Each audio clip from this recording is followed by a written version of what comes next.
dibdib. Rinig na rinig niya ang tibok ng kanyang puso. Matagal siyang nakatayo doon.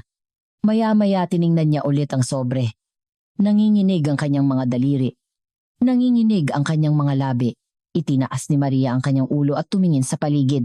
Walang tao sa eskinita. Walang tao. Tanging ang ulan lang ang walang tigil sa pagbuhos.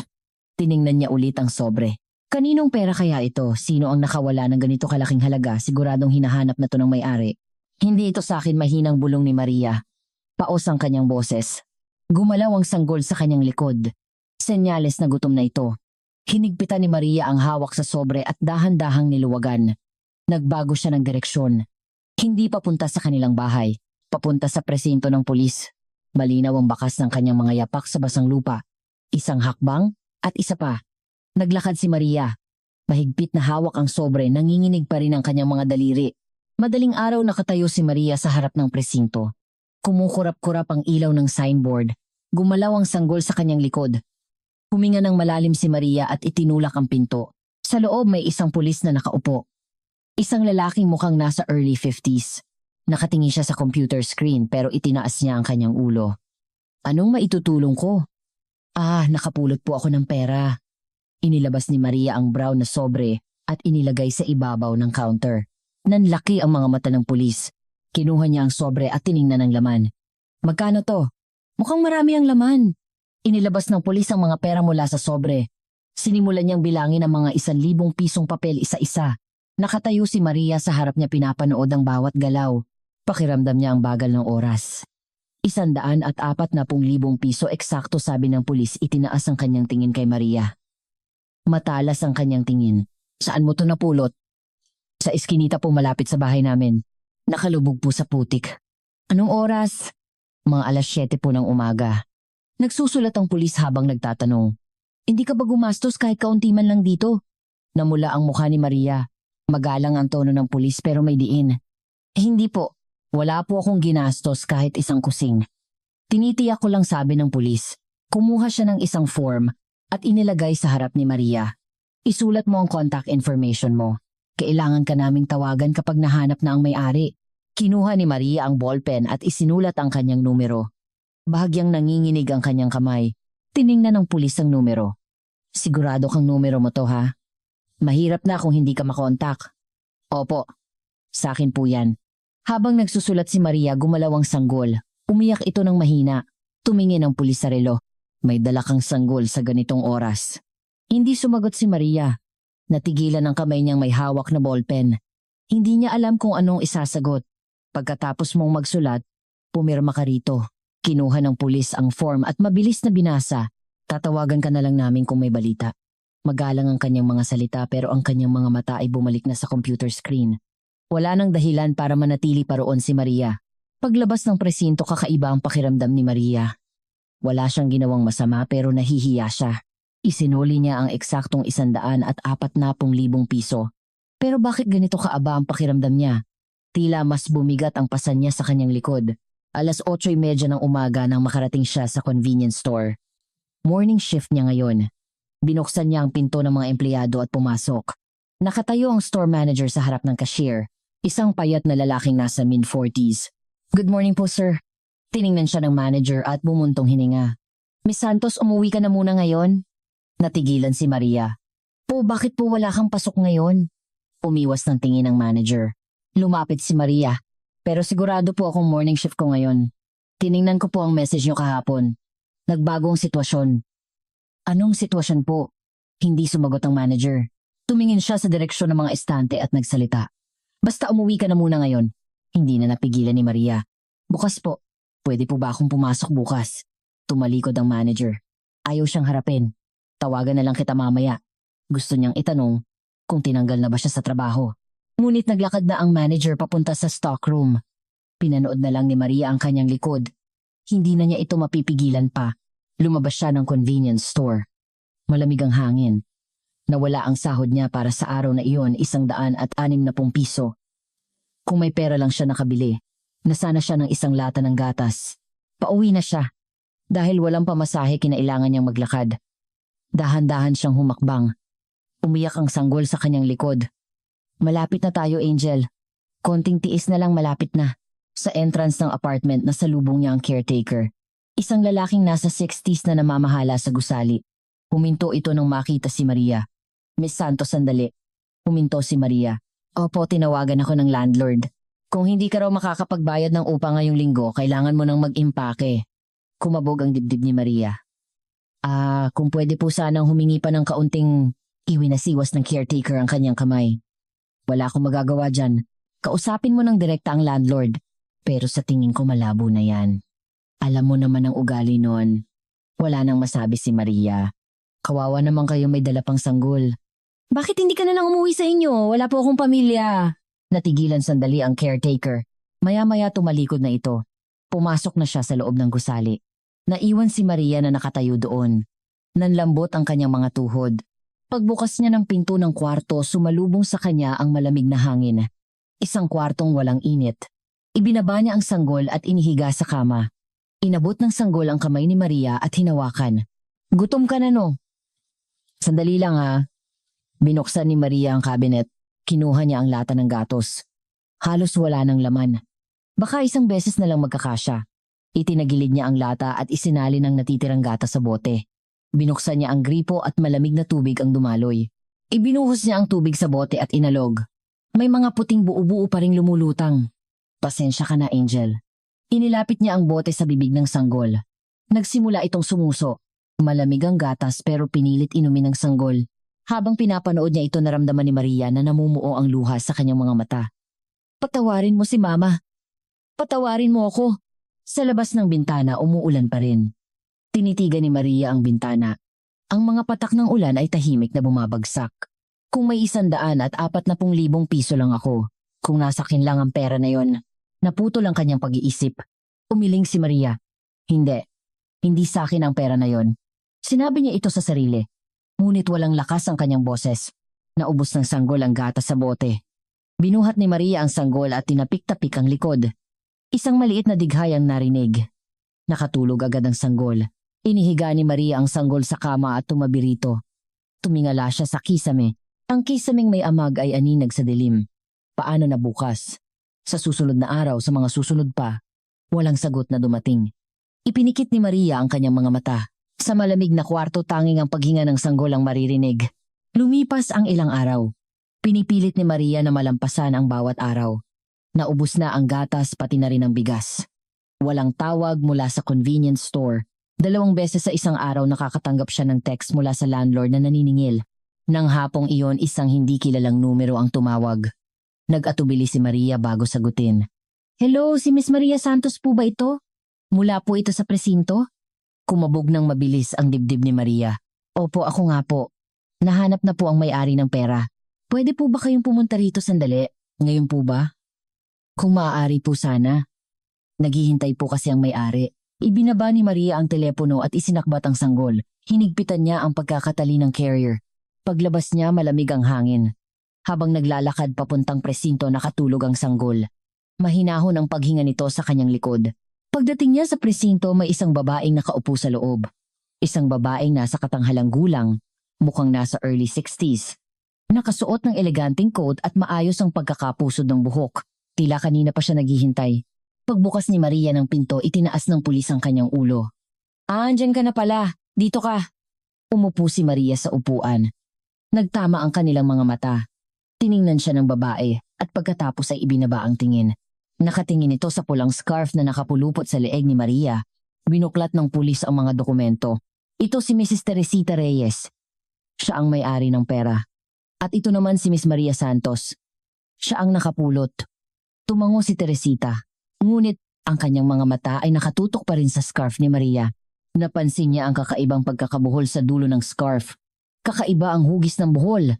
Unti-unting nanigas ang ekspresyon ni Teresita. At nagsalita si Teresita. Bahagyang nanginginig ang kanyang boses. Ang pagkakabuhol na yan, ikaw ba mismo? Nagtaka si Maria. Kakaibang tanong. Opo. Mula pa po noong bata ko, ganito na ang ginagawa ko. Mula noong bata ka pa, opo. Mula pa noong nasa ampunan ako. Bakit po namutla ang mukha ni Teresita? Bahagyang nanginginig ang kanyang mga labi. Sumingit ang pulis. Mrs. Reyes, okay lang po kayo? Oo, okay lang ako. Sumagot si Teresita, pero hindi inaalis ang tingin kay Maria. Hindi naging komportable si Maria. Bakit ganito siya tingnan ng babaeng ito? Inayos ng pulis ang mga dokumento. Sige, tuloy na natin ang proseso. Mrs. Reyes, tama po ba ang halaga? Oo, tama. Kung gusto niyo pong magbigay ng pabuya sa nakapulot, pwede niyo na pong ibigay ngayon. Akmang kukuha ng pera si Teresita mula sa kanyang pitaka pero napahinto siya. Sa halip kumuha siya ng isang business card. Nanginginig ang kanyang kamay. Pwede mo bang tanggapin ito? Inabot ni Maria ang card. Nakasulat dito ang pangalan na Teresita Reyes at isang numero ng telepono. Pwede ba kitang tawagan ulit? Mahina ang boses ni Teresita. Sinubukan niyang makipagtitigan pero umiwas ng tingin si Maria. Bakit po? Gusto ko lang sanang magpasalamat ng maayos. Hindi sumagot si Maria. Kakaiba. Bakit ganito ka-interesado sa kanyang may-ari ng pera? Hindi siya komportable. Tinipon ng pulis ang mga dokumento. Kung ganun tapos na tayo rito. Pakipirmahan na lang po ng dalawa. Pumirma si Maria sa dokumento. Pumirma rin si Teresita. Kinuha ng pulis ang mga dokumento. Salamat po. Pwede na po kayong umuwi. Tumayo si Maria. Aalis na sana siya ng presinto nang habulin siya ni Teresita. Sandali lang. Huminto si Maria. Lumingon siya. Pwede ko bang malaman kung saang ampunan yun? Nanliit ang mga mata ni Maria. Bakit niyo po tinatanong wala lang? Na-curious lang ako. Wala naman pong dahilan para maging curious kayo. Naging malamig ang boses ni Maria. Tila nataranta si Teresita at iwinasiwas ang kanyang mga kamay. Pasensya na. Kakaiba ba pakinggan? Hindi ko rin alam kung bakit. Hindi na naipagpatuloy ni Teresita ang sasabihin. Tila namumula ang gilid ng kanyang mga mata. Nakita ito ni Maria at umatras ng isang hakbang. Sige po. Tumalikod si Maria. Narinig niya ang boses ni Teresita mula sa kanyang likod. Hihintayin ko ang tawag mo. Hindi sumagot si Maria. Naglakad na siya palayo. Habang papalayo sa presinto, lalong gumulo ang kanyang isipan. Pauwi na siya. Pagdaan niya sa sakayan ng bus, isang matandang babae na nakatayo sa tabi niya ang kumausap sa kanya. Kawawang bata, giniginaw siguro yan. Yumuko si Maria bilang pagbati. Hindi naman po. Mahirap talaga maging batang ina ngayon, no? Ganyan din ako dati. Tiningnan ng matanda ang scarf ni Maria. Ang ganda ng scarf mo. Sabi nila ang pulang kulay daw ay nagdadala ng swerte. Hinawakan ni Maria ang dulo ng kanyang scarf. Naramdaman niya ang buhol sa kanyang mga daliri. Mula pa po noong bata ako, ito na ang gamit ko. Ganon ba? Kaya pala mahalaga sa'yo, nakangiting sabi ng matanda. Dumating ang bus. Sumakay ang matanda. Sige, Ineng. Palakihin mong mabuti ang anak mo. Umalis ang bus. Naiwan si Maria na nakatayo, nakatingin sa kanyang scarf. Naalala niya ang tingin ni Teresita kanina. Bakit ganoon na lang ang pagtingin niya sa scarf? Bakit niya tinanong ang tungkol sa buhol? Kinuha niya ang business card mula sa kanyang bulsa. Teresita Reyes. Binasa niya ang pangalan. Wala siyang naramdaman. Ngunit may bumabagabag sa kanya. Isang pakiramdam na hindi niya maipaliwanag. Wala tong kinalaman sa akin, bulong ni Maria habang isinilid muli ang card sa kanyang bulsa. Nagsimula na siyang maglakad. Umihip ang hangin at sumayaw ang dulo ng kanyang scarf. Pagdating niya sa bahay, may nakadikit na note sa pinto. Iniwan ng landlord. Biyernes ang huling araw. Tinanggal ni Maria ang note at ginusot ito. Binuksan niya ang pinto at pumasok. Sumalubong sa kanya ang malamig na hangin. Gumalaw ang sanggol sa kanyang likod. Tila nagigising na ito. Gising ka na, Angel, ibinaba ni Maria ang sanggol at niyakap. Iminulat ng sanggol ang kanyang mga mata. Ang maliliit nitong kamay ay hinawakan ng mukha ni Maria. Sa sandaling iyon, muling sumagi sa isip niya ang mukha ni Teresita. Ang nanginginig na boses, ang namumulang mata, ang pagtitig sa buhol. Ano ba talaga yon? Tumingin si Maria sa labas ng bintana.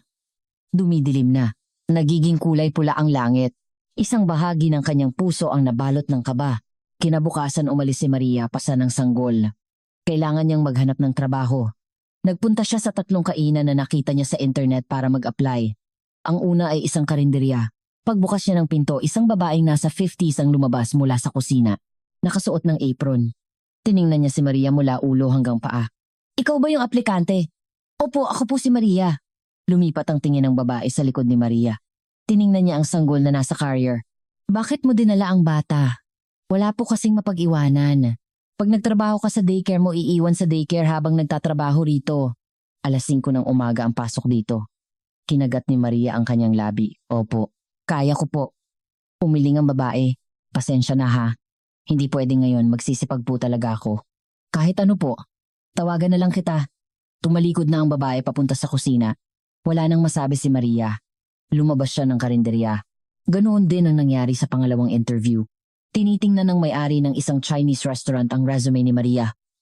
Wala kang asawa, single mother po ako. Ganoon ba? Inilapag ng may-ari ang resume. Mahirap yan. Hanggang alas 12 ng gabi kami rito. Okay lang po. Kaya ko po. Bumuntong hininga ang may-ari. Ineng, huwag mong pilitin. Busy kami rito. Tawagan na lang kita kapag may bakante. Umalis si Maria sa restaurant. Pumunta siya sa pangatlong interview. Isang tindahan ng siopaw. Pagbukas niya ng pinto, isang binatang lalaki ang nakatayo sa counter. Mukhang nasa early 30s. Para sa interview po, sandali lang po. Pumasok ang lalaki sa loob at bumalik na may dalang mga papel. Maria Santos, opo. Ang experience mo lang ay sa convenience store. Pero madali po akong matuto. Tiningnan ng lalaki ang likod ni Maria. Gumalaw ang sanggol. Saan mo iiwan ang sanggol? Hindi makasagot si Maria. Hindi pa siya nakakahanap ng daycare. Wala siyang pera. May mapag-iiwanan ka ba o wala? Maghahanap pa lang po. Isinara ng lalaki ang mga dokumento. Kung gaano tawagan mo kami kapag nakahanap ka na. Sa ngayon mahirap yan. Yumuko si Maria. Lumabas siya ng tindahan.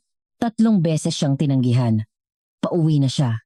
Sa entrance ng apartment, nasalubong niya ang landlord. Isang lalaking nasa early 60s. Huminto ito nang makita si Maria. Miss Santos. Opo sir. Nakita mo ang note? Opo. Nag-cruise ng braso ang landlord. Sabi ko hanggang ngayong linggo. Hanggang Biyernes. Kung pwede po sana kahit kaunting panahon pa. Ilang beses ko bang uulitin? Negosyo. To hindi charity. Yumuko si Maria. Pasensya na po. Kahit hanggang Lunes ng susunod na linggo. Hindi pwede. Matigas ang boses ng landlord. Kung hindi ka makakapagbayad ng upa. Hanggang Biyernes, mag-impake ka na. Ito na ang huling babala. Nilagpasan ng landlord si Maria at naglakad palayo. Naiwan si Maria na nakatayo roon. Nanlambot ang kanyang mga tuhod. Bumalik siya sa kanyang kwarto. Isinara ang pinto, sumandal sa pader at napaupo. Ibinaba niya ang sanggol at inilagay sa kanyang kandungan.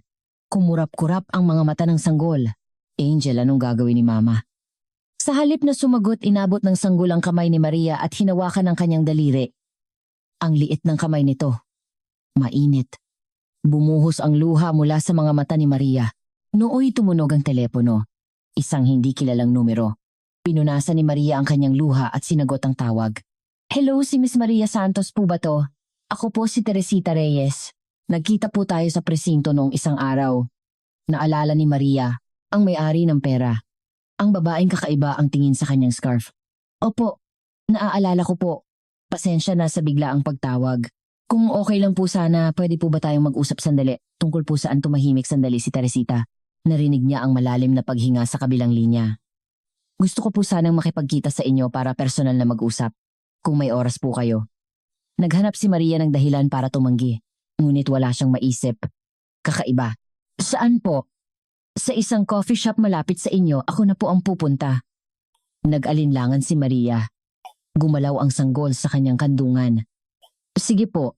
Bukas, alas 2. Kinabukasan, dumating siya sa napag-usapang lugar. Isang maliit na coffee shop. Nauna nang dumating si Teresita.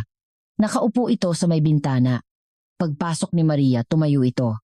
Salamat sa pagdating mo. Opo. Umupo si Maria sa tapat na upuan. Inilagay niya ang sanggol sa kanyang kandungan. Ngumiti si Teresita nang makita ang sanggol. Ngunit may lungkot sa kanyang mga mata. Ang cute niya. Ilang buwan na siya. 7 buwan po. 7 buwan bulong ni Teresita. Niyakap niya ang tasa ng kape gamit ang 2 kamay. Nanahimik sila. Si Maria ang unang nagsalita. Ano po ang pag-uusapan natin? Itinaas ni Teresita ang kanyang ulo. Namumula ang kanyang mga mata. 25 taon na ang nakalipas na wala ang anak kong babae. Nanigas ang ekspresyon ni Maria. O kasi silang pa lang niya. May sakit ako noon. Parehong katawan at isip. Noong panahong iyon, dinala siya ng asawa ko at hindi na bumalik. Paos na ang boses ni Teresita. Nanginginig ang kanyang mga kamay. 25 taon ko siyang hinanap. Walang anumang lead. Ang asawa ko namatay sa isang aksidente pagkatapos naming maghiwalay kaya hindi ko na nalaman kung saan napunta ang anak ko. Nagsimulang kabahan si Maria. Bakit sa kanya ito sinasabi? Tinitigan ni Teresita ang scarf ni Maria. Ang scarf na yan, Ako mismo ang gumawa niyan para sa anak ko. Binordahan ko ng initials ang dulo ng pulang scarf. Walang kamalay-malay na hinawakan ni Maria ang dulo ng kanyang scarf. May maliit na burda ng letrang Y at T na magkapatong. Palagi itong nandoon. Pati ang pagkakabuhol na yan. Mayroon akong kakaibang paraan ng pagbubuhol. Itinuro ko sa anak ko. Noong 3 taong gulang pa lang siya, nagsimulang manginig ang mga kamay ni Maria. Sandali po. Ano pong ibig niyong sabihin? Tiningnan ko ang mga record sa ampunan. May isang batang babae na nagngangalang Maria Santos na pumasok sa ampunan noong 3 taong gulang siya. Kumuha si Teresita ng isang litrato mula sa kanyang bag. Isang lumang litrato. Isang batang babae na may kargang sanggol. Nakapulupot sa leeg ng sanggol ang isang pulang scarf. Ito ang anak ko.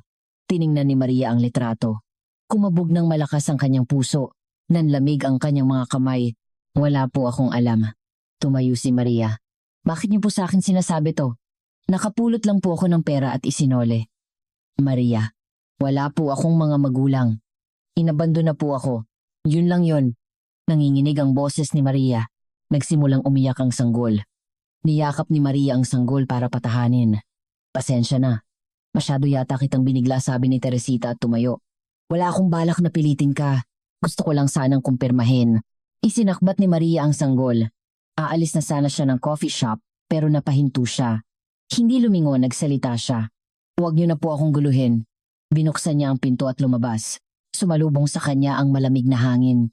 Pauwi tumunog ang kanyang telepono. Mula sa ospital. Si Miss Maria Santos po ba ito? Tungkol po ito sa bakuna ng inyong sanggol. Kailangan niyo po siyang dalhin dito sa susunod na linggo. Opo. Ang bayad po sa bakuna ay 600 piso pero may mga additional items kaya aabot po ng mga 400 piso pa. Hindi makasagot si Maria. 1,000 piso. Wala pa sa 200 piso ang pera niya. Hello? Naririnig niyo po ba ako? Opo, naririnig ko po. Pupunta po kami sa susunod na linggo. Ibinaba niya ang telepono. Huminto siya sa isang eskinita. Umiyak ang sanggol sa kanyang likod. Sumagi sa isip niya ang mukha ng landlord. Hanggang Biyernes. Naalala niya ang mga pagtanggi sa interview at ang mga salita ni Teresita. 25 taon na ang nakalipas na wala ang anak kong babae. Umiling si Maria. Wala itong kinalaman sa kanya. Hindi siya makapaniwala, ayaw niyang maniwala. Kinuha niya ang business card ni Teresita mula sa kanyang bulsa. Gusto niya itong punitin, ngunit hindi gumalaw ang kanyang mga kamay. Isinilid niya muli ang card sa kanyang bulsa. Nagsimula siyang maglakad. Mabibigat ang kanyang mga paa. Lumipas ang ilang araw. Sinubukan ni Maria na kalimutan ang mga sinabi ni Teresita. Pero hindi madali. Muling sumasagi sa isip niya ang litratong iyon. Ang sanggol na may pulang scarf. Kapareho ng scarf niya. Biyernes ng umaga nakatanggap siya ng text mula sa landlord. Ngayon ang huling araw. Kung wala akong matanggap na tawag, hanggang 6:00 ng gabi bukas ay aalisin na namin ang mga gamit ninyo. Binasa ni Maria ang text at ibinaba ang telepono. Wala siyang pera. Wala siyang mapupuntahan. Nooy tumunog ang telepono mula kay Teresita.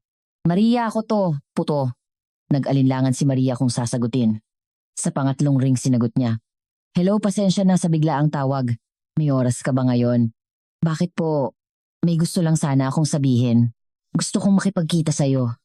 Tumingin si Maria sa labas ng bintana. Kulay abo ang langit. Tila uulan na naman. Saan po? Ako na ang pupunta. Sa coffee shop na lang ulit. 1 oras ang lumipas, nagkita sila sa parehong coffee shop. Nauna si Teresita. Sa ibabaw ng mesa may isang sobrang may lamang mga dokumento. Umupo si Maria sa tapat. Tulog ang sanggol sa kanyang likod. Ano po ang pag-uusapan natin? Ibinaba ni Teresita ang tasa ng kape. Tumingin siya sa mata ni Maria. Gusto kong magpa-DNA test ka. Nanigas ang ekspresyon ni Maria. DNA test? Oo. Hindi kita pipilitin. Gusto ko lang talagang makasiguro. Umiling si Maria. Hindi po ako interesado. Naiintindihan ko. Natural lang na ganyan ang maramdaman mo sa biglaang hiling na to. Inabot ni Teresita ang sobrang may mga dokumento. Ako na ang bahala sa lahat ng gastos. Ako na rin ang nag-ayos ng schedule sa ospital. Tiningnan ni Maria ang sobre. Hindi niya ito maabot. Bakit po? Bakit niyo po sa akin ginagawa to? Kahit wala namang ebidensya. Tumahimik sandali si Teresita. Niyakap niya ang tasa ng kape. 25 taon ko siyang hinanap. Lahat ng posibleng lead sinundan ko. Lahat bigo. Humina ang kanyang boses. Pero noong nakita ko ang scarf na yan, pakiramdam ko hihinto ang puso ko. Hindi sumagot si Maria. Nagpatuloy si Teresita. Maaaring nagkakamali ako. Maaaring hindi ikaw. Pero gusto ko pa ring makasiguro. Gusto kong malaman. Para saan pa po? Anong magbabago? Naging matalas ang boses ni Maria. Kung ako nga ang tunay niyong anak, anong mangyayari? Hindi makasagot si Teresita. Namula ang gilid ng kanyang mga mata. Bumuntong hininga si Maria. Wala na po akong matitirhan. Kung hindi ako makakapagbayad ng upa mamayang gabi, palalayasin na po ako. Nanlaki ang mga mata ni Teresita. Ganyan ba kalala ang sitwasyon mo? Opo, kaya wala po akong panahon para sa DNA test. Akmang tatayo si Maria. Inabot ni Teresita ang kanyang kamay. Sandali. Natigilan si Maria. Sinabi ni Teresita anuman ang resulta ng test, tutulungan kita. Saan po? Sa kahit anong kailangan mo ngayon. Upa man o ano pa. Nanliit ang mga mata ni Maria. Bakit po? Di pa naman po sigurado kung anak niyo ako. Kahit na matatag ang boses ni Teresita. Hindi ko kayang talikuran ng isang taong nangangailangan. Tinitigan ni Maria si Teresita. Mukhang seryoso ito. Ngunit mahirap maniwala. Walang libre sa mundong ito. Ano po ang kapalit? Walang kapalit. Imposible. Lahat ng tao may dahilan kung bakit tumutulong. Umiling si Teresita. Ayoko lang isipin na kung sakaling anak ko nga naghihirap siya ng ganito. Paano kung hindi? Kahit na isinoli mo ang pera. Sapat na yung dahilan para tulungan ka. Kinagat ni Maria ang kanyang labi. Gulong-gulo ang kanyang isip. Kailangan niyang tumanggi. Ngunit mamayang gabi na ang deadline. Wala siyang mapupuntahan. May isang kondisyon po ako, sabi ni Maria. Ano yun, ano man ang resulta ng test, huwag niyo pong pakialaman ang buhay ko. Tumango si Teresita. Sige, pangako po. Oo, pangako. May dumaan na emosyon sa mga mata ni Teresita. Hindi malaman ni Maria kung ginhawa ba o lungkot. Kinuha ni Maria ang sobre. Kailan po ang test? Pwede na kahit bukas. Nakabook na sa ospital. Bumuntong hininga si Maria. Gumalaw ang sanggol sa kanyang likod. Nagising na ito. Kinabukasan pumunta si Maria sa ospital. Kasama niya si Teresita. Pagkatapos mag-register na upo sila. Tanawang pasilyo kung saan naglalakad ang mga tao. Tumingin si Maria sa labas ng bintana. Kinakabahan ka ba, tanong ni Teresita? Umiling si Maria. Hindi po. Kasinungalingan. Mabilis ang kabog ng kanyang dibdib. Tinawag ng nurse ang pangalan niya. Tumayo si Maria. Pumasok siya sa extraction room. Nilagyan ng nurse ng rubber band ang kanyang braso. Masakit to ng kaunti. Pumasok ang karayom. Tumingin si Maria sa labas ng bintana. Maaliwalas ang langit. Walang ni isang ulap. Tapos na sabi ng nurse at nilagyan ng bulak ang kanyang braso. Lumabas si Maria ng extraction room. Naghihintay si Teresita. Okay ka lang, opo. Pumasok na rin si Teresita sa extraction room. Umupo si Maria sa upuan sa waiting area. Inabot ng sanggol na nasa kanyang kandungan ang kamay ni Maria. Hinawakan nito ang daliri niya. Hinawakan mo ang kamay ni Mama. Ngumiti ang sanggol. Kitang-kita ang gilagid nitong walang ngipin. Ngumiti rin si Maria. Tila matagal na siyang hindi ngumingiti. Lumabas si Teresita. May bulak din sa kanyang braso. 1 linggo raw bago lumabas ang resulta. Opo. Pwede ba kitang tawagan hanggang sa araw na yon? Nag-alinlangan si Maria. Kung kailangan po, umalis sila ng ospital. Sinabi ni Teresita. Ihahatid na kita ng taxi. Okay lang po. Maglalakad na lang ako. Pero may dala kang gamit at kasama mo pa ang sanggol. Sabi ko pong okay lang. Matigas ang boses ni Maria. Hindi na namilit si Teresita. Sige, mag-ingat ka. Tumango si Maria at tumalikod. Nagsimula siyang maglakad. Ramdam niya ang tingin ni Teresita sa kanyang likod. Hindi siya lumingon. Nang gabing iyon tumawag ulit ang landlord. Miss Santos, nakuha mo na ba ang pera? Bukas po babayaran ko na. Talaga, baka hindi na naman yan totoo. Hindi po, bukas ng umaga babayaran ko na. Ibinaba niya ang telepono. Pumayag si Teresita na bayaran muna ang upa. Ayaw sana ni Maria pero wala siyang pagpipilian. Binuhat ni Maria ang sanggol at naglakad-lakad sa loob ng kwarto. Sa labas ng bintana, nagsimulang umambon. Ang maliliit na patak ay tahimik na bumabagsak. Angel, anong gagawin ni Mama? Sa halip na sumagot, hinawakan ng sanggol ang laylayan ng damit ni Maria. Ang liit ng kamay nito. 1 linggo. Pagkatapos ng 1 linggo, malalaman na. Sinabi ito ni Maria sa sarili. Ano kaya ang magiging resulta? Siya nga kaya ang anak ng babaeng iyon o nagkataon lang ang lahat? Lumalakas ang ulan sa labas. Ipinatong ni Maria ang kanyang kamay sa bintana. Malamig. Kailangan kong kayanin. Tumahinang bulong niya. Tulog ang sanggol sa kanyang mga braso. Mahinahon ang paghinga nito. Inihiga ni Maria ang sanggol sa kama. Patuloy pa rin ang pag-ulan. Unti-unting bumabasa ang lupa. 3 araw na ang lumipas mula nang magpa-test sila. Araw-araw hinihintay ni Maria ang resulta. Binayaran na ni Teresita ang upa. Wala nang tawag mula sa landlord. Ngunit hindi pa rin mapalagay ang kanyang loob. Pakiramdam niya may utang na loob siya. Samantala may bisita sa bahay ni Teresita. Si Kenji Reyes, pamangkin ni Teresita. Nasa early 40s, isang executive sa kumpanyang pag-aari ng kanilang pamilya. Nakasuot ng itim na suit. Makintab ang kanyang mga sapatos. Umupo si Kenji sa sofa sa sala ng D4. Umupo si Teresita sa tapat. Hindi siya nag-alok ng tsaa. Anong kailangan mo na unang tanong ni Teresita? Ngumiti si Kenji. Isang pilit ng ngiti. Tita, nabalitaan kong may kakaibang babae kang kinakatagpo raw nitong mga nakaraang araw. Nanigas ang ekspresyon ni Teresita. Kanino mo narinig yan? Kumakalat na ang chismis. Yung babaeng nakapulot daw ng pera, binayaran mo para ang upa. Pera ko yun, wala kang pakialam kung anong gawin ko. Tinapik-tapik ni Kenji ang kanyang tuhod. Tita, mag-isip ka nga. Hindi mo ba alam kung anong klaseng tao ang mga yan? Anong klaseng tao? Naaamoy nila ang pera kaya sila lumalapit. Ang yaman mo ang habol niyan. Bumuntong hininga si Teresita. Kenji, hindi ganoong klaseng tao ang batang yun. Paano mo nalaman? Ilang araw mo pa lang siyang nakikilala. Lumakas ang boses ni Kenji. Hindi sumagot si Teresita. Lumapit si Kenji. Magpapa-DNA test pa raw kayo. Huwag mong sabihing naniniwala kang anak mo talaga siya. Sinusubukan ko lang alamin. Tita, umiling si Kenji. 25 taon. 25 taon siyang hindi nahanap tapos bigla na lang siyang susulpot na may dalang pera. May ganoon bang kwento? Kinagat ni Teresita ang kanyang labi. Hindi mo maiintindihan. Sana nakita mo ang scarf. Scarf. Ang pulang scarf kahit saan nabibili yan. Pareho ang buhol. Yung buhol na itinuro ko sa kanya. Tumawa si Kenji. Tita, yun na ba ang ebidensya? Isang buhol lang. Hindi sumagot si Teresita. Tumayo si Kenji. Huwag na po kayong gumawa ng gulo. Para na rin po sa inyo. Anong ibig mong sabihin? Payo lang po. Naglakad si Kenji papunta sa pinto. Huminto siya at lumingon. Sabihan niyo po ako kapag lumabas na ang resulta ng test.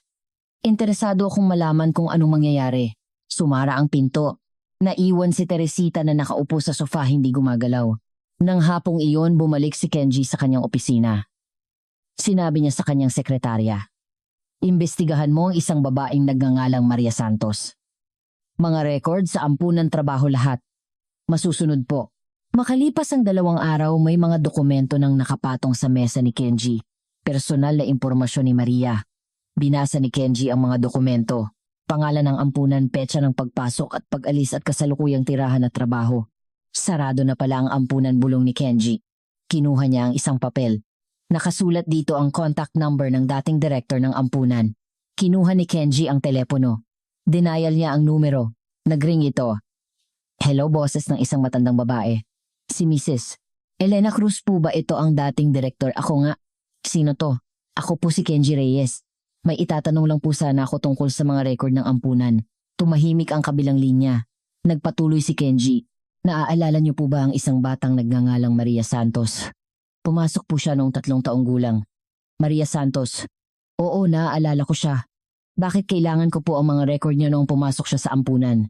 Para saan? Tila nag-iingat ang boses ng direktor. Hininaan ni Kenji ang kanyang boses. Hinahanap po kasi siya ng tita ko, kailangan lang po ng kumpirmasyon. Kumpirmasyon, opo. Pwede niyo po bang ipadala ang mga record naging matagal ang katahimikan? Sinabi ng direktor wala na ang mga record na yon. Wala na. Nasunog lahat sa isang sunog. 10 taon na ang nakalipas. Nanliit ang mga mata ni Kenji. Lahat po, oo lahat. Sige po, salamat. Ibinaba niya ang telepono. Sumandal si Kenji sa kanyang upuan.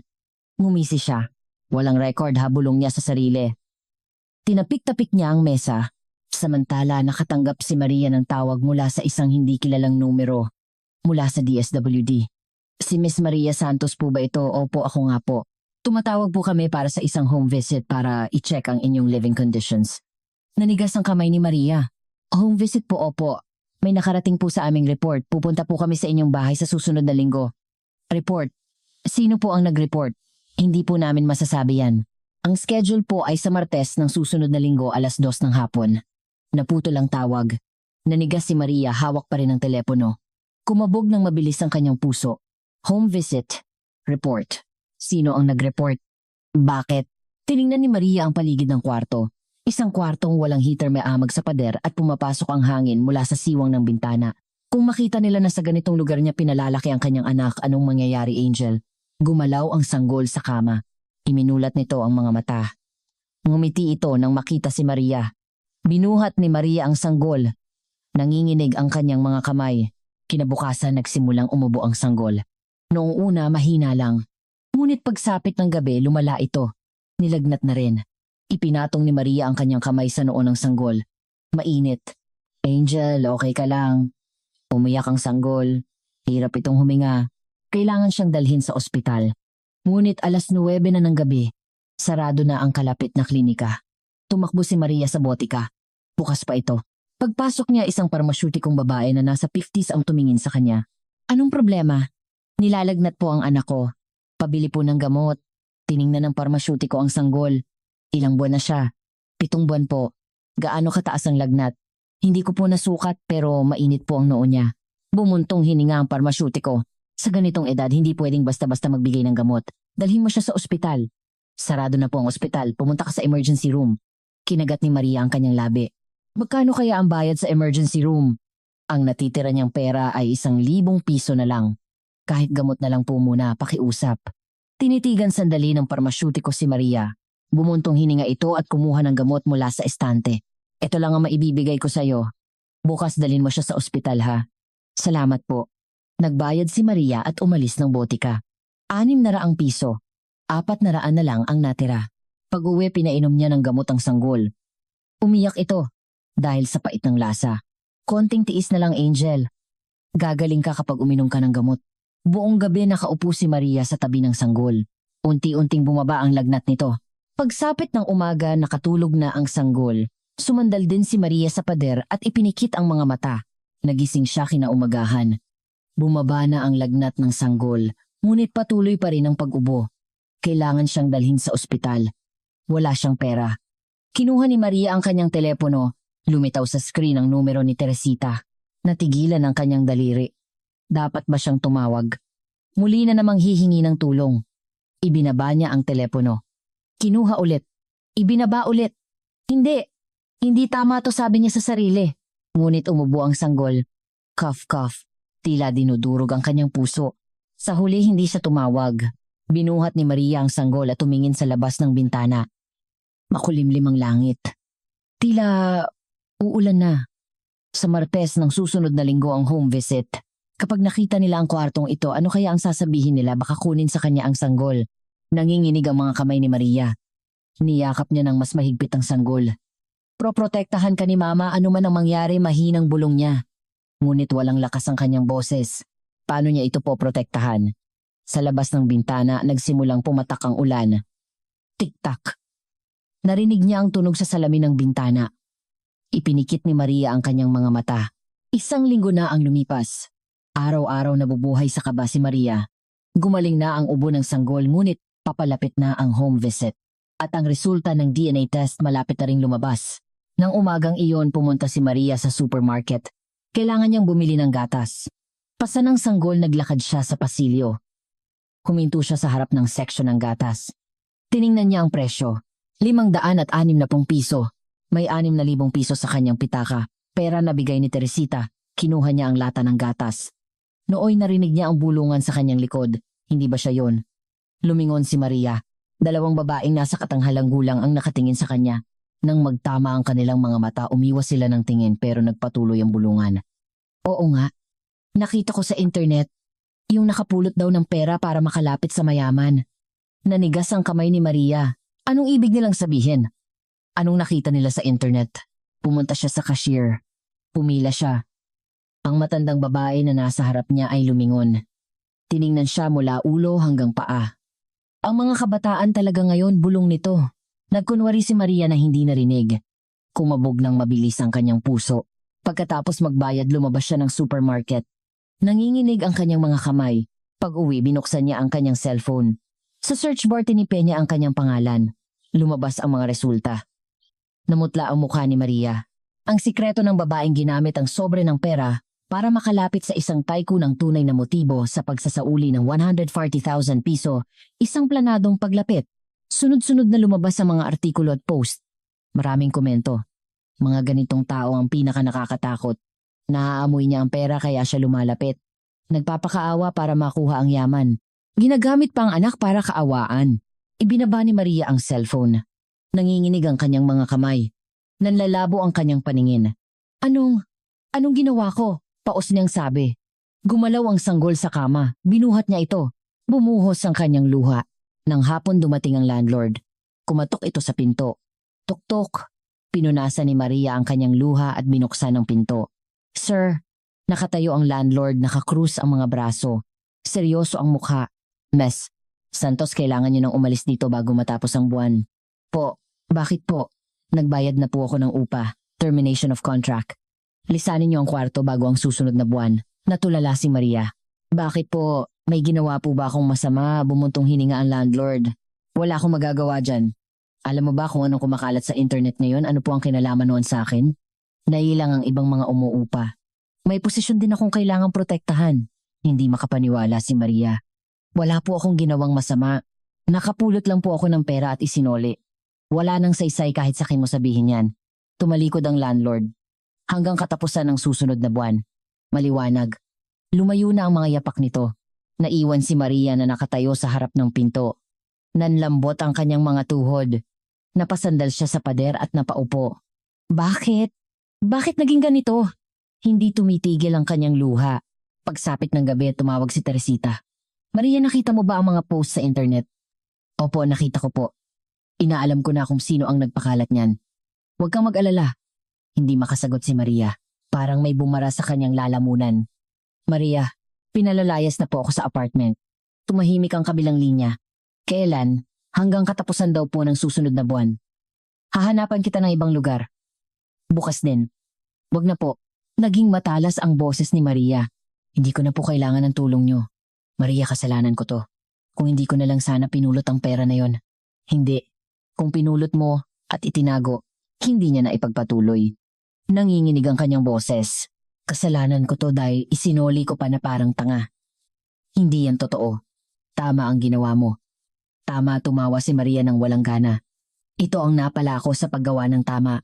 Pinagchichismisan, pinalalayas, at baka pati anak ko kunin pa sa akin. Anak mo, anong ibig mong sabihin? May pupunta raw pong taga DSWD para sa home visit. May nag-report daw. Nanigas ang boses ni Teresita. Sino, hindi ko po alam. Hindi po nila sinabi. Naging matagal ang katahimikan. Sinabi ni Teresita baka si Kenji. Sino po yung pamangking ko? Binalaan niya ako. Huwag daw akong gumawa ng gulo. Ipinikit ni Maria ang kanyang mga mata. Gulong-gulo ang kanyang isip. Bakit? Bakit niya gagawin sa akin to? Dahil sa yaman. Natatakot siyang baguhin ko ang last will and testament ko. Wala po akong interes sa yaman niyo. Alam ko. Pero hindi naniniwala si Kenji. Bumuntong hininga si Maria. Kung mawawala na lang ako, matatapos na ba to? Anong sinasabi mo? Kung mawawala na lang ako, matatapos na ang lahat, di ba? Huwag kang magsalita ng ganyan, nanginginig ang boses ni Teresita. Hindi sumagot si Maria. Maria, magkita tayo bukas. Mag-usap tayo ng personal. Sige po. Naputol ang tawag. Ibinaba ni Maria ang telepono. Madilim pa rin sa kwarto. Hindi niya binuksan ang ilaw. Lumalim na ang gabi. Tulog ang sanggol. Nakahiga si Maria sa tabi nito. Nakatitig sa kisame. Hindi siya makatulog. Binalot siya ng konsensya. Naging pabigat siya kay Teresita. Hindi rin siya mabuting ina para sa kanyang anak. Para saan pa ang mabuhay ng ganito? Nooy, gumalaw ang sanggol. Hinawakan ng maliit nitong kamay ang kamay ni Maria. Mahigpit. Tiningnan ni Maria ang kamay na iyon. Ang liit. Mainit. Buhay. Angel. Inilagay ni Maria ang kamay ng sanggol sa kanyang dibdib. Naramdaman niya ang tibok ng puso. Ang puso ng sanggol at ang sarili niyang puso. Pasensya ka na. Ang hina ni Mama. Pasensya ka na. Bumuhos ang luha, ngunit iba itong luha. Hindi ako susuko. Hindi susuko si Mama, niyakap ni Maria ang sanggol. Gumalaw ang maliit na katawan sa kanyang mga braso. Mainit, ngunit paano niya ito lalampasan? Walang mapuntahan, walang pera, walang mapagkakatiwalaan. Nariyan si Teresita pero ayaw na niyang maging pabigat pa. Sa labas ng bintana, narinig niya ang ihip ng hangin. Whoosh! Pumasok ang malamig na hangin sa siwang ng bintana. Ipinikit ni Maria ang kanyang mga mata. Inisip niya ang bukas. Ang susunod na araw. Ang mga susunod pa. Walang kasiguraduhan. Ngunit kailangan niyang malampasan. Para sa batang ito. Para hindi niya mabitawan ang maliit na kamay na ito. Kailangan kong kayanin. Kakayanin kong mahinang bulong niya. Humihinga ang sanggol sa kanyang mga braso. Mahinahon ang paghinga nito. Pinakinggan ni Maria ang tunog na iyon habang tinitiis ang gabi. Makalipas ang ilang araw, nakatanggap si Maria ng tawag. Isang hindi kilalang numero. Pagkasagot niya, boses ng isang batang babae ang narinig. Si Miss Maria Santos po ba ito? Opo, ako nga po. Tumatawag po ako tungkol sa bahay Kalinga. Kilala niyo po ba si Director Elena Cruz kumabog ang dibdib ni Maria? Si Elena Cruz, ang nag-alaga sa kanya. Opo, kilala ko po siya. May nangyari po ba? Kasalukuyan po siyang comatose. Naka-confine po sa ospital pero gusto raw po kayong makita. Napigil ni Maria ang kanyang hininga. Saang ospital po? Sa Central Hospital po. Makakapunta po ba kayo? Pupunta po ako ngayon din. Ibinaba niya ang telepono at isinakbat ang sanggol, hinigpitan ang pagkakatali. Umalis siya ng bahay. Sumakay ng bus papuntang ospital. Mabilis na dumadaan ang tanawin sa labas. Walang nakikita ang mga mata ni Maria. Pagdating sa ospital, tinanong niya sa reception ang numero ng kwarto. Sumakay siya ng elevator papuntang 5th floor. Naglakad sa pasilyo. Room 513. Huminto siya sa harap ng pinto. Binuksan niya ito at pumasok. Sa loob may isang kama. Nakahiga dito ang isang matandang babae. Si Director Elena Cruz. Payat na payat ang kanyang mukha. Lubog ang kanyang mga mata. Direk, lumapit si Maria sa tabi ng kama. Iminulat ng direktor ang kanyang mga mata. Mahina ang kanyang tingin. Maria, dumating ka mahina niyang sabi. Hirap siyang huminga. Hinawakan ni Maria ang kamay ng direktor. Malamig. Bakit po naging ganito? Anong sakit niyo po? Pag tumanda ka, lahat na lang sumasakit. Wala to.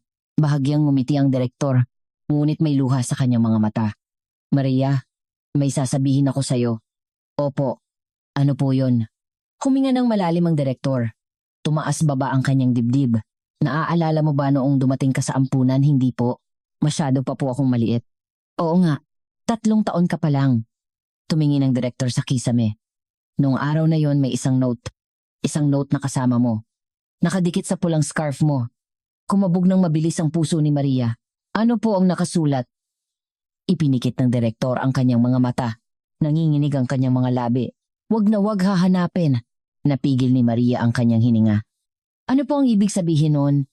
May nagtago sa'yo para hindi ka mahanap. Sino po? Sino po ang gumawa nun? Hindi sumagot ang direktor. Bumuhos ang luha mula sa kanyang mga mata. Patawarin mo ako, Maria. Ako.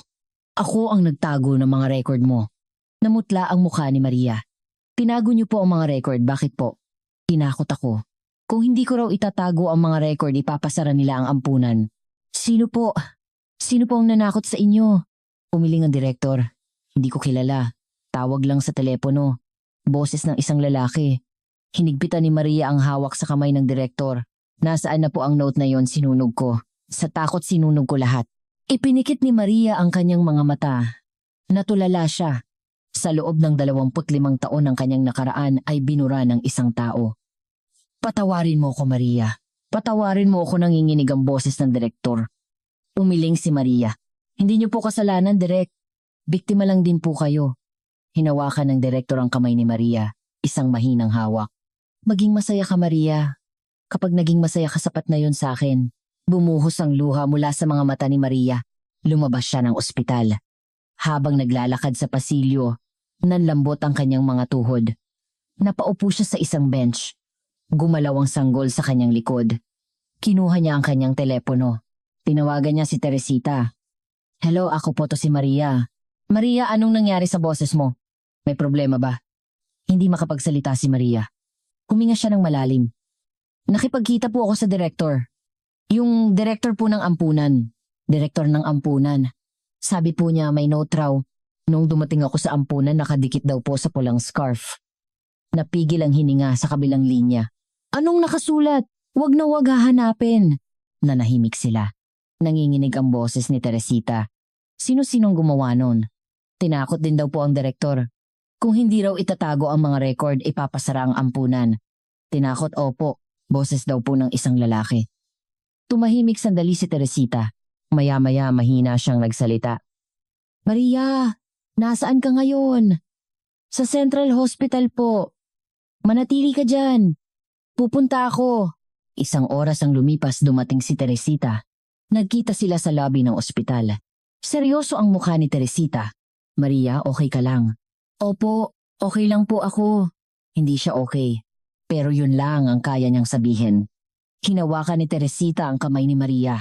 Anak kita. Ikaw ang anak ko. Umiling si Maria. Hindi pa po lumalabas ang resulta ng test. Kahit hindi ko na makita ang resulta, alam ko na. Yung note, yung pananakot, lahat yun magkakakonekta. May luha sa mga mata ni Teresita. Sinabi yun ng asawa ko. Ang asawa kong nagdala sa anak natin. Sinabi niyang hindi niya ipapahanap. Wala nang masabi si Maria. Namatay sa aksidente ang asawa ko. Pero may nagpatuloy ng gusto niya.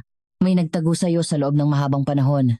Kumuha si Teresita ng mga dokumento mula sa kanyang bag. Nag-imbestiga rin ako. May record na nag-donate si Kenji sa ampunan. Donasyon. 10 taon na ang nakalipas. Kasabay ng panahong tinatakot ang direktor. Kinuha ni Maria ang mga dokumento. Nanginginig ang kanyang mga kamay. Bakit po gagawin niyo ni Kenji yaman? Ang yaman ko. Dahil kapag nahanap ko ang anak ko, magbabago ang mana niya. Tiningnan ni Maria ang mga dokumento. Nanlalabo ang kanyang paningin dahil sa luha. Wala po akong kailangan sa yaman niyo. Alam ko, gusto ko lang malaman kung bakit ako inabandona. Kung sino ang nag-abandona sa akin, paus niyang sabi. Hindi ka inabandona. Itinago ka. Niyakap ni Teresita si Maria. Sa mga bisig na iyon, bumigay si Maria. Bumuhos ang kanyang luha. Lahat ng kanyang tiniis ay biglang lumabas. Inay, ito ang unang beses na sinabi niya ang salitang iyon. Hindi sinasadyang lumabas sa kanyang bibig. Niyakap ni Teresita si Maria nang mas mahigpit. Hinaplos niya ang likod nito. Pasensya ka na. Ang tagal kong dumating. Pasensya ka na. Gumalaw ang sanggol sa kanyang likod. Umiyak ito ng mahina. Pinunasan ni Maria ang kanyang luha, ibinaba ang sanggol at niyakap. Initigan ni Teresita ang sanggol. Ito pala ang apo ko. Tumango si Maria. Hindi siya makapagsalita. Hinawakan ni Teresita ang kamay ng sanggol. Hinawakan din ng maliit na kamay ang daliri ni Teresita. Ang cute niya. Napaka-cute, bumuhos din ng luha mula sa mga mata ni Teresita. Pinanood ni Maria ang eksena. Uminit ang kanyang dibdib. Hinigpitan niya ang hawak sa scarf. Ang pulang scarf. 25 taon na niyang kasama. Ang tanging alaala. Ngayon alam ko na bulong ni Maria. Hindi ako inabandona. Muli siyang lumuha. Ngunit iba itong luha. Lumabas na ang resulta ng DNA test. Ibinigay ito ni Teresita sa pamamagitan ng telepono. 99.9% match. Hawak pa rin ni Maria ang telepono, hindi makapagsalita. Alam na niya. Sa puso niya alam na niya. Ngunit nang makita ang numero, nanlambot ang kanyang mga tuhod. Maria, opo, narinig ko po. Mamayang gabi may family gathering. Doon ko sasabihin ang lahat. Nag-atubili si Maria. Kailangan ko po bang pumunta? Hindi naman. Pero gusto kong nandoon ka. Tumingin si Maria sa labas ng bintana. Maaliwalas ang langit. Sige po, pupunta ako. 6:00 ng gabi sa bahay ni Teresita. Isang malaking mansyon. Huminto si Maria sa harap ng gate. Pasan niya ang sanggol. Mabilis ang kabog ng kanyang dibdib. Bumukas ang pinto. Lumabas si Teresita. Dumating ka na pala, pasok. Pumasok sila sa sala. Isang malawak na lugar. Nakaupo sa sofa ang mga tao. Ang kapatid na lalaki ni Teresita at asawa nito at si Kenji. Lahat sila nakatingin kay Maria. Nakadekwatro si Kenji. Nakasuot ng itim na suit. Bahagyang nakangisi. Tita, inimbitan niyo pa talaga ang babaeng to. Hindi sumagot si Teresita. Inalok niya ng upuan si Maria. Dito ka umupo. Umupo si Maria sa tabi ni Teresita. Inilagay niya ang sanggol sa kanyang kandungan. Ramdam niya ang mga matang nakatitig sa kanya. Hindi siya komportable. Tumayo si Teresita. Inilagay niya ang isang sobreng may mga dokumento sa mesa. Ang dahilan kung bakit ko kayo pinapunta ngayon alam niyo na siguro. Nagtanong ang kapatid niya. Ate, ano ba to? Bakit mo kami biglang pinapunta? Kinuha ni Teresita ang mga dokumento at inilatag sa mesa. Ang resulta ng DNA test. Napako ang tingin ng lahat sa mga dokumento. Sinabi ni Teresita 99.9% match. Si Maria Santos ang anak ko. Nanahimik sila. Nagkatinginan ng mag-asawa. Nanigas ang ekspresyon ni Kenji. Tita, sandali, tumayo si Kenji. Mapagkakatiwalaan ba ang test na yan? Saan yan ginawa? Sa University Hospital. Isang public institution. Baka peke yan. Marami ng ganyan ngayon. Umiling si Teresita. Hindi to peke. Ako mismo ang nagkumpirma. Tumawa si Kenji. Tita, gumising ka nga. 25 taong hindi nahanap tapos bigla na lang siyang susulpot. May ganoon bang kwento? Meron matatagang boses ni Teresita. May ebidensya ako. Kumuha siya ng isa pang dokumento. Inilatag niya sa mesa. Record ng donasyon. 10 taon na ang nakalipas. Ipinadala sa pangalan mo, Kenji. Namutla ang mukha ni Kenji. Ano naman yan, krimen ba ang mag-donate kasabay ng panahong tinatakot ang direktor? Kung hindi raw itatago ang mga record, ipapasara ang ampunan. Nagkataon lang yan. Nanginginig ang boses ni Kenji. Kumuha pa si Teresita ng isa pang dokumento. Call records. Ang record ng pagtawag mo sa direktor ng ampunan. Nagtambak na ang mga dokumento sa mesa. Umatras si Kenji ng isang hakbang. Tita, hindi yan totoo. Nagkakamali ka lang. Nagkakamali. Naging malamig ang mga mata ni Teresita. 25 taon. 25 taon mong pinigilan na mahanap ko ang anak ko. Yan ba ang pagkakamali? Gusto ko lang. Gusto mo ang yaman. Dahil kung wala ako sa'yo, mapupunta lahat. Hindi makasagot si Kenji. Nanginginig ang kanyang mga labi. Tumayo ang kapatid ni Teresita. Kenji, totoo ba to? Yumuko si Kenji. Hindi sumagot. Sumagot ka, lumakas ang boses ng ama. Nakayuko pa rin si Kenji. Anak, sumagot ka, sabi. Nagsalita si Kenji. Mahina ang kanyang boses. Ayoko lang pong mapunta ang lahat ng yaman ni tita sa babaeng yan. Namula ang mukha ng ama. Nanginginig ang kanyang mga kamay. Hayop ka. Pinigilan siya ni Teresita. Tama na. Wala na tayong kailangang marinig pa. Tinitigan ni Teresita si Kenji. Malamig ang kanyang tingin. Simula ngayon, tanggal ka na sa kumpanya. Alisin mo na ang lahat ng posisyon mo. I-freeze mo na rin ang mga shares mo. Ang abogado na ang bahala. Namutla ang mukha ni Kenji. Tita, pakiusap, patawarin niyo ako. Nagkamali po ako. 25 taon nanginginig ang boses ni Teresita. 25 taon na hindi ko alam kung nasaan ang anak ko, kung buhay pa ba siya o patay, na gabi-gabi akong umiiyak. Bumuhos ang kanyang luha, ngunit matatag pa rin ang kanyang boses. May babalik mo ba ang panahong yon? Hindi, di ba? Kaya umalis ka na. Wala nang masabi si Kenji. Nakayuko siyang umalis ng sala. Sumara ang pinto. Naging tahimik ang sala. Nakatayo si Maria sa isang sulok. Karga niya ang sanggol. Tila isang panaginip ang lahat. Ako po, ang nagsalita si Maria. Napunta sa kanya ang tingin ng lahat. Wala po akong hinangad. Hindi yaman, hindi pamilya. Nanginginig ang kanyang boses. Gusto ko lang malaman kung bakit ako inabandona. Yun lang po. Lumapit si Teresita. Hinawakan niya ang kamay ni Maria. Alam ko. Alam kong lahat. Bumuhos ang luha mula sa mga mata ni Teresita. Gusto ko lang ng anak. 25 taon araw-araw. Lumuha na rin si Maria. Hindi makasagot. Inay. Sa isang salitang iyon, niyakap ni Teresita si Maria. Mainit. Ang unang beses na naramdaman niyang init. Gumalaw ang sanggol sa kanyang mga braso. Umiyak ito ng mahina. Tinitigan ni Teresita ang sanggol. Pamilya ko rin ang batang to. Tumango si Maria. Hindi siya makapagsalita. Lumapit ang kapatid ni Teresita at asawa nito. Pasensya ka na ha, pamangkin. Hindi namin alam. Umiling si Maria. Okay lang po. Walang may alam. Tinitigan ng asawa ng kapatid ni Teresita ang sanggol. Ang cute niya. Napaka-cute. Bahagyang ngumiti si Maria. Ang unang beses na ngumiti siya mula sa puso. Lumalim na ang gabi. Nakaalis na ang mga bisita. Si Teresita at Maria na lang ang naiwan. Sa labas ng bintana ng sala nakalutang ang buwan.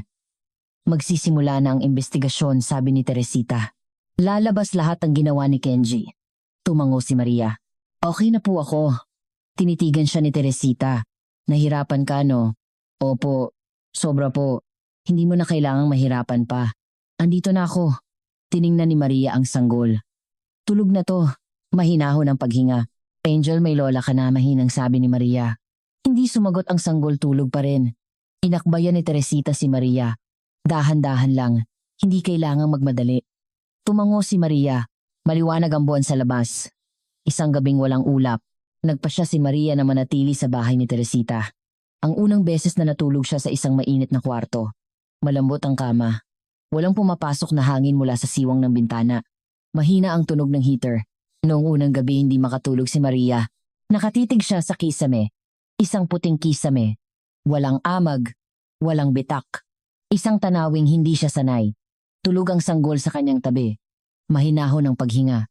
Buong gabi hindi ito umiyak. Ang unang beses. Dahil ba mainit? Dahil ba busog? Tiningnan ni Maria ang mukha ng sanggol. Angel, alam mo ba kung nasaan tayo? Hindi sumagot ang sanggol, tulog pa rin. Hinaplos ni Maria ang noo nito. Dumating ang umaga. Lumabas si Maria sa sala. Isang malawak na lugar. Pumasok ang sikat ng araw mula sa bintana. Lumabas si Teresita mula sa kusina. Nakasuot ng apron. Gising ka na pala? Nakatulog ka ba ng maayos, opo? Ang himbing po ng tulog ko.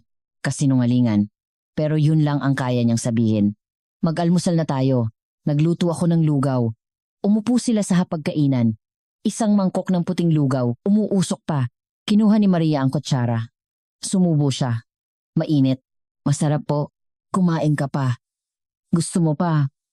Umiling si Maria. Parang may bumara sa kanyang lalamunan. Hindi niya matandaan kung kailan siya huling kumain ng pagkain niluto ng iba. Umupo si Teresita sa tapat. Dahan-dahan lang.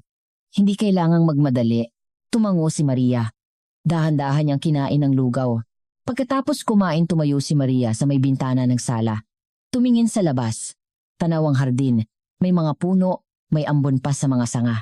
Kumikinang ito sa sikat ng araw. Isang tanawing hindi niya nakikita mula sa lumang apartment. Ang tanging nakikita niya roon ay pader na semento at tubo ng tubig. Ang langit kaunting bahagi lang ang nakikita sa itaas ng bintana. Maganda di ba lumapit si Teresita? Tumabi sa kanya. Opo, maganda po. Pagdating ng tag-araw mamumulaklak yan. Mga puno ng kalachuchi yan. Tinitigan ni Maria ang mga puno. Pagdating ng tag-araw mamumulaklak kaya ang mga ito. Hanggang sa panahong iyon mananatili kaya siya rito. Anong iniisip mo? Tanong ni Teresita. Umiling si Maria. Wala po. Hindi lang po ako sanay. Natural lang yan. Kahit sino maninibago sa biglaang pagpunta rito. Hinaplos ni Teresita ang balikat ni Maria. Dahan-dahan kang masasanay. Marami tayong oras. Tumango si Maria. Ngunit may isang bahagi ng kanyang puso na nababalot ng kaba. Nang hapon inayos ni Maria ang kanyang mga gamit sa kwarto. Kaunti lang ang mga ito. Ilang pirasong damit gamit ng sanggol at ang pulang scarf. Kinuha niya ang scarf. Luma na ito. Kupas na ang kulay. Ngunit hindi niya ito maitapon. 25 taon na niya itong kasama. Bumukas ang pinto. Pumasok si Teresita. Tapos ka na mag-ayos. Opo, mabilis lang po. Wala naman po akong masyadong gamit. Tiningnan ni Teresita ang scarf na hawak ni Maria. Namula ang gilid ng kanyang mga mata. Ako ang gumawa niyan. Alam ko po, 25 taon na pero dala mo pa rin. Tiningnan ni Maria ang scarf. Ito na lang po ang meron ako. Ang tanging bagay na galing sa magulang ko. Walang masabi si Teresita. Bumuhos ang kanyang luha. Pasensya na. Patawarin mo ako. Hindi po. Hindi niyo po kasalanan, inay. Niyakap ni Maria ang scarf. Dahil dito nakayanan ko. Tuwing malamig ito ang suot ko. Iniisip ko na baka may nakakaalala pa sa akin.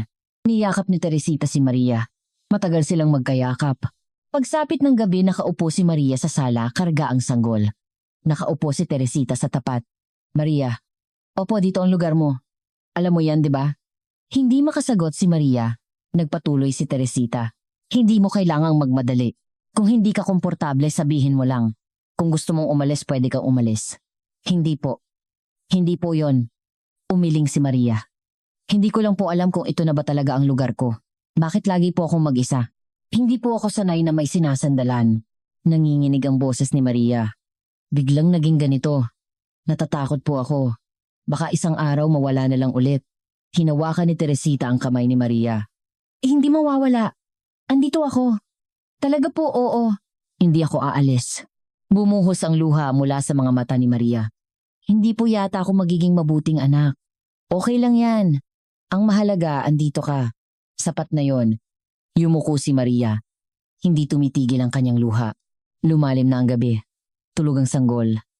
Nakatayo si Maria sa harap ng salamin sa kanyang kwarto. Hawak niya ang pulang scarf. Dahan-dahan niya itong ipinulupot sa kanyang leeg. Ginawa niya ang buhol, ang paraan na ginagawa niya mula pa noong bata siya. Sanay na ang kanyang mga daliri. Tinitigan niya ang sarili sa salamin. Nakapulupot sa kanyang leeg ang pulang scarf. Nasa harap ng kanyang dibdib ang buhol. Naalala niya ang sinabi ni Teresita. Ang parehong buhol. 25 taon na ang nakalipas. Hindi na niya ito naaalala pero ganoon pa rin ang pagbubuhol niya. Naalala ng kanyang katawan. Kinalas ni Maria ang buhol. Ibinuhol niya ulit. Hindi nanginginig ang kanyang mga daliri. Dati nanginginig. Dahil ba sa lamig o sa takot, ngayon hindi na. Mula ngayon ako na ang magpoprotekta sa'yo, sabi ni Maria habang nakatingin sa tulog na sanggol. Mahinahon ang paghinga nito. Tumingin siya sa labas ng bintana. Nakalutang ang buwan. Isang maliwanag na buwan. Dahan-dahang gumagalaw ang mga ulap. Kinabukasan maagang nagising si Maria. Pumasok ang sikat ng araw mula sa bintana. Mainit. Kinusot niya ang kanyang mga mata at tumingin sa labas. Nagsisimula ng matunaw ang hamog. Mula sa bubong may pumapatak na tubig. Ang hamog sa mga sanga ng puno ay dumudulas na rin. Binuksan ni Maria ang bintana. Malamig pero sariwang hangin ang pumasok. Huminga siya ng malalim. Gumalaw ang sanggol. Iminulat nito ang mga mata. Ngumiti ito nang makita si Maria. Kitang-kita ang gilagid nitong walang ngipin. Angel, gising ka na! Binuhat ni Maria ang sanggol. Dinala niya sa may bintana. Tingnan mo, natutunaw na ang hamog. Tiningnan ng sanggol ang labas. Kahit hindi niya naiintindihan, nalaki ang kanyang mga mata. Bumukas ang pinto. Pumasok si Teresita. Gising na pala kayo. Mag-almusal na tayo. Opo. Binuhat ni Maria ang sanggol at lumabas ng kwarto. Naglakad sila sa pasilyo, papunta sa sala. Pumasok ang sikat ng araw mula sa bintana. Natutunaw na ang hamog, nagiging tubig at dumadaloy. Paparating na ang tag-araw. Huminto si Maria at tumingin sa labas. Tumabi sa kanya si Teresita. Anong tinitingnan mo? Natutunaw na po ang hamog. Oo nga, malapit na ang tag-araw. Tumango si Maria. Sa kanyang mga braso nagsalita ang sanggol. Tiningnan ni Maria ang sanggol. Angel, darating na ang tag-araw. Sa halip na sumagot, hinawakan ng sanggol ang laylayan ng damit ni Maria. Ang liit ng kamay nito. Mainit. Hinawakan ni Maria ang pulang scarf na nakapulupot sa kanyang leeg. Naramdaman niya ang buhol sa kanyang mga daliri. 25 taon na niyang kasama. Ngayon alam na niya ang kahulugan nito. Tara, kumain na tayo, sabi ni Teresita. Tumango si Maria. Nagsimula siyang maglakad. Isang hakbang at isa pa. Naglakad siya sa loob ng mainit na bahay. Sa labas ng bintana, patuloy na natutunaw ang hamog. Naantig ba ang inyong puso sa kwento ngayon? Para sa iyo, na nanood ng video na ito, hanggang sa huli siguradong may magandang mangyayari sa iyo. Upang patuloy tayong makagawa ng mga sandali ng pagdamay at pag-aliw, mangyaring mag-subscribe at i-like ang aming channel